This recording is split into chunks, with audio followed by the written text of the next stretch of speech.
Highway मिले हमें, जाम हो रखा है हर जगह, चौराहे में पुलिस लगी है। हम है 4 5 6 हम बैठे हैं और यहाँ तक हमें इतने पापड़ बेलने पड़े क्या बताऊँ। 4 सीट की और भर दिए इन्होंने 7 आदमी।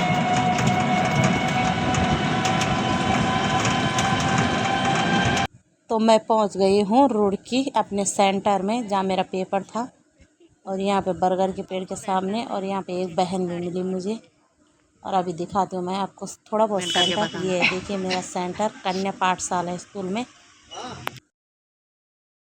यहाँ का कोड द्वार जाम लगा है, ये जाम लगा है।